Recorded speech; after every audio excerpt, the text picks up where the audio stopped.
Thank you, Mr. Speaker. I have been a member of the House for only 112 days. It is a privilege to stand here today and second the motion by my friend, the member from Miramichi Bay, Niguac, Région Savoie.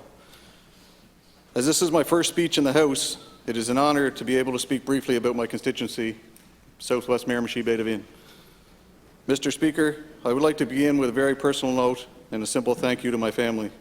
My wife, Kathy, who is here today, and my children, Mikey and Dylan, for their support in my political career to date.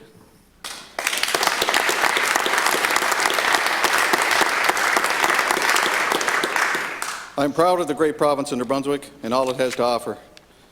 While I am not bilingual, I fully support bilingualism, and I view the diversity of the two linguistic communities as a unique strength of our province. And Mr. Speaker, I understand the support the need for meaningful reconciliation with our First Nations people. People across New Brunswick know and understand that our country, respected around the world as a leader in human rights, has failed to live up to the standards with respect to how our First Nations people have been treated. I have the highest faith in our Minister of Aboriginal Affairs, Arlene Dunn, and achieve that for us. I have witnessed firsthand her courage when the cameras are gone.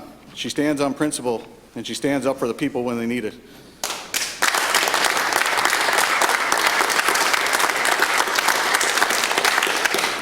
Having been in New Brunswick for my entire life, having started my own business here, I have had the opportunity to see and visit many communities, villages, and towns across our province.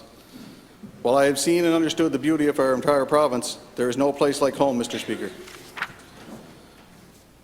My constituency of Southwest Miramichi Bay de Vienne begins where the headwaters of the Miramichi form in central New Brunswick.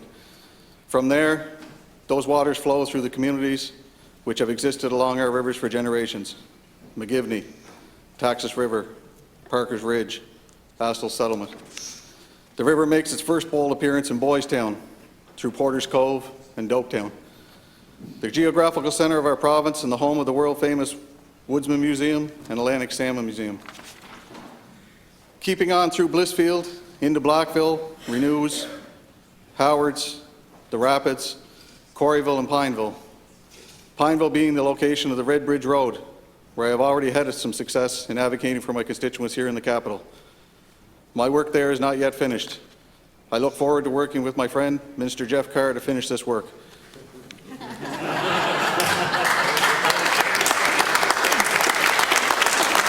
On through Millerton, Derby, McKinleyville, Chelmsford, Burnaby River, and Napan. Like the river, my constituency continues through Northumberland County toward the bay. Circle around the city of Miramichi, taking in St. Margaret's, Black River, and Bay de Vienne. Ending where the river meets the bay in Hardwick, Bay St. Anne, and Escuminac. A quick look at the map tells you that my riding is the Miramichi River and its bay.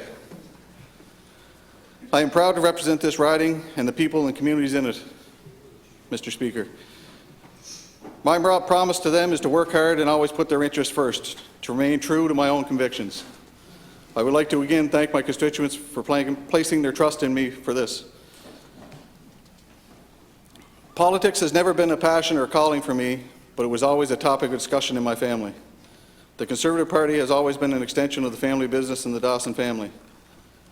Let's take a trip down memory lane. My cousin, Paul Dawson, represented the former town of Newcastle in this House and served in the cabinet for Richard Hatfield. He was widely respected for his hard work and ability to get things done. Throughout the 90s, my uncle Andy Dawson kept our constituency association alive in Southwest Miramichi, serving as our president, and he is also the candidate for the party in the 1995 general election. He joins us here today in the gallery, and I'm pleased to welcome him.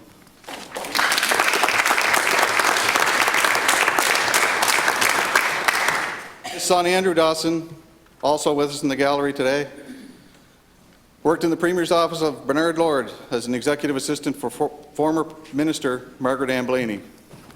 Like his father, he has also been there for our party, particularly when we were in opposition and needed him. Andrew reminded me of our late grandfather, who used to say politics was simple: a chance to wear a great suit and hang around lower class of people, Mr. Speaker. Having been here only 4 months now, I think I know exactly what he meant.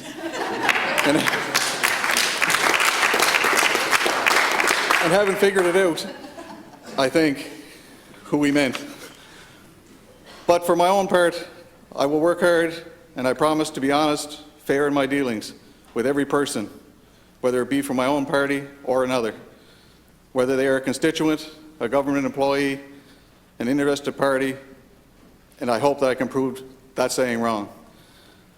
Ultimately, I decided to become a part of this team because of our Premier's well-deserved reputation as a responsible manager of public money impressed me.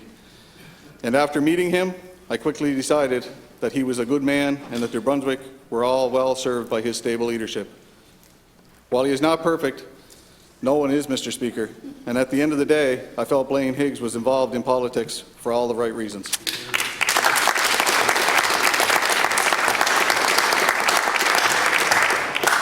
As I knocked on doors in Southwest Miramichi Bay in the recent by-election, I found my constituents shared my positive assessment about the Premier. This speech from the throne only reinforces my belief in this government.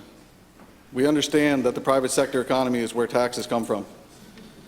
As I recently reminded the City of Miramichi in relation to their now $58 million multiplex project, we cannot swim or skate our way to an economic prosperity with government money. We will energize our economy and invest in helping businesses embrace new technology, open new markets for export, and reduce regulatory burdens on companies. We will introduce legislation to reduce personal income taxes and property taxes. We believe in vibrant and sustainable communities. We understand that housing is a major concern for many New Brunswickers and are committed to investing over $100 million in public housing over the next few years. We are working with our First Nations to address housing concerns in their communities as well. We are investing in measures to reduce crime in our communities, and in particular, are targeting drug dealers and drug-driven crime to better protect all New Brunswickers and keep our communities safe. We have announced that the minimum wage will now be tied to CPI, so the politics is removed from future increases to this protection for the lowest paid workers in our communities.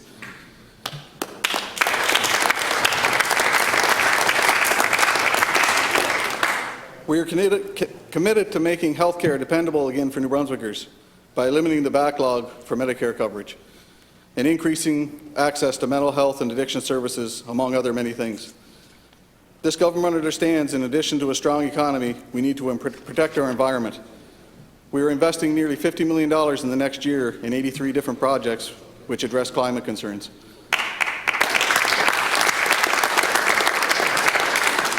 We are committed to doubling the amount of conserved and protected areas in our province with 4.6% to 10%. And we are creating a new fund for private woodlot owners to support them in improved management, silviculture, and protection for forests for a long term. Mr. Speaker, this government understands that much needed economic development must be balanced with adequate protections for our environment, and I believe we strike that balance.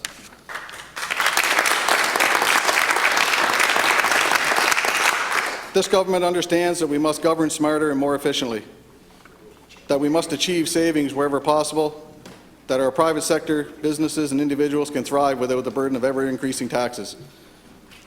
Our return to balanced budgets under the Premier's watchful eye, and the fact that for several years now we have generated a surplus to service our debt, is a proof to New Brunswickers that our government can keep our fiscal house in order and not burden future generations with debt that cannot be repaid.